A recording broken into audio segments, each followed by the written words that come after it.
जौनपुर की खामोशी में एक अजीब सी दहशत घुल गई थी। पिछले 6 महीनों में 3 बच्चे गायब हो चुके थे।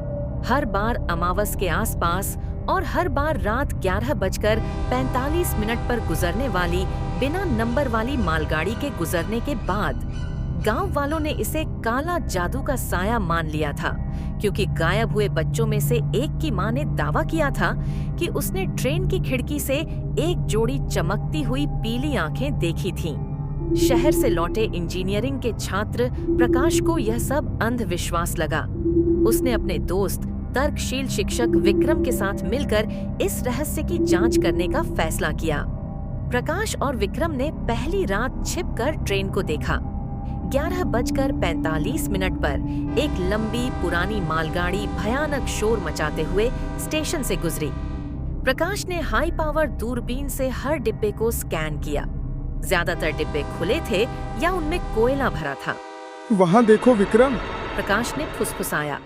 ट्रेन के बीचों बीच 2 कोयले के डिब्बों के बीच एक छोटा पूरी तरह से काला बिना खिड़की वाला डिब्बा था। वह इतना काला था कि रात के अंधेरे में लगभग अदृश्य हो जाता था, जैसे वह डिब्बा नहीं बल्कि अंधेरे का एक पैच हो। ट्रेन की रफ्तार धीमी हुई। अचानक काले डिब्बे का दरवाजा धीमी चरमराहट के साथ खुला। उसमें से कोई बाहर नहीं आया, बल्कि एक चीज बाहर की तरफ फेंक दी गई। यह एक मिट्टी का खिलौना था, जो ठीक पिछले महीने गायब हुए बच्चे गोलू के पसंदीदा हाथी जैसा लग रहा था। जैसे ही ट्रेन ने रफ्तार पकड़ी, प्रकाश को लगा कि उसने उस काले डिब्बे के अंदर एकदम सफेद, लगभग पारदर्शी हाथ को दरवाजा बंद करते हुए देखा। वह हाथ किसी इंसान का नहीं लग रहा था, बहुत पतला और लंबा। प्रकाश ने यह बात पुलिस को बताने की कोशिश की, पर किसी ने उस अदृश्य डिब्बे और पारदर्शी हाथ की कहानी पर विश्वास नहीं किया। निराश होकर प्रकाश और विक्रम ने खुद एक जाल बिछाने का फैसला किया।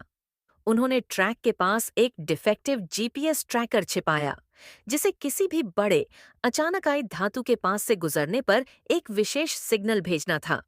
उस रात वे ट्रैक से काफी दूर एक पुराने पानी के टैंक पर चढ़कर इंतजार करने लगे। 11:45 ट्रेन आई। जैसे ही ट्रेन का काला डिब्बा जीपीएस ट्रैकर के ऊपर से गुजरा, कोई सिग्नल नहीं आया। क्या ये कैसे हो सकता है? प्रकाश सदमे में था। वह डिब्बा लोहे का बना है, उसे सिग्नल ब्लॉक करना चाहिए था। तभी विक्रम ने पानी के टैंक पर लगे एक पुराने जंग खाए स्विच बोर्ड की तरफ इशारा किया। प्रकाश, देखो, जब ट्रेन गुजरती है तो इस पूरे सेक्शन की बिजली क्यों कट जाती है? अगली रात प्रकाश ने अपने साथ एक पोर्टेबल थर्मल कैमरा लिया। वह जानता था कि अगर डिब्बे में कोई धातु नहीं है तो वह लकड़ी का हो सकता है, पर अगर वह अंधेरे का पैच है तो वह क्या है? 11:45 ट्रेन आई। इस बार प्रकाश ने थर्मल कैमरे से डिब्बे को स्कैन किया। थर्मल कैमरे में वह डिब्बा ठोस काले रंग का दिखाई दिया, जैसा कोई भारी सामान हो। पर जब ट्रेन स्टेशन पर धीमी हुई, प्रकाश की सांस रुक गई। काले डिब्बे का निचला हिस्सा जमीन के पास धीरे धीरे सिकुड़ा और फैला। वह कोई डिब्बा नहीं था, वह इंसानों द्वारा बनाया गया एक विशालकाय चलता फिरता ढांचा था, जो रबर या किसी एब्जॉर्बेंट मटेरियल से ढका हुआ था। इसे इस तरह डिजाइन किया गया था कि यह जीपीएस और रेडार सिग्नल को पूरी तरह से अवशोषित कर ले और अपनी सतह को रात के अंधेरे से मिला ले। इतना ही नहीं, उस डिब्बे के ऊपरी किनारे पर, जहां खिड़की होनी चाहिए थी, थर्मल कैमरे में 2 गर्म धब्बे दिखाई दिए, जैसे किसी इंसान का मुंह या आंखें ट्रेन के अंदर से बाहर की ओर झांक रही हो। प्रकाश ने चिल्लाकर विक्रम से कहा, विक्रम, ये कोई डिब्बा नहीं है, ये एक चलती हुई कोठरी है जिसे एक गैंग ने खुद बनाया है। ये लोग बिजली काटकर अंधेरे का फायदा उठाकर बच्चों को अगवा करते हैं और फिर इस जादुई डिब्बे में छिपाकर ले जाते हैं। पीली आंखें तो बस गॉगल्स थे। उसी पल डिब्बे से एक और चीज ट्रैक पर गिर गई। एक पुराने जमाने का लॉकेट, जो पिछले साल गायब हुई छोटी बच्ची राधा का था। तभी एक और आदमी ट्रैक से बाहर निकला। उसने कोई हरी वर्दी नहीं पहनी थी, बल्कि वह गांव का ही एक जाना पहचाना आदमी था, सुरेश, जो गांव में रेलवे ट्रैक की चौकीदारी करता था। सुरेश ने सिग्नल फ्लिप किया और ट्रेन ने तेजी पकड़ ली। वह सीधा प्रकाश और विक्रम की तरफ आ रहा था। तुम दोनों ने बहुत देखिया। सुरेश ने एक भारी रॉड लहराते हुए चिल्लाया। तुम जैसे पढ़े लिखे लोग ही धंधा खराब करते हो। हम पुरानी गाड़ियों के पुर्जों की तस्करी की आड़ में इन बच्चों को बेचते हैं। ये चलता फिरता अदृश्य डिब्बा मेरा मास्टरपीस है। प्रकाश और विक्रम ने बहादुरी से उसका सामना किया और एक हिंसक संघर्ष शुरू हो गया।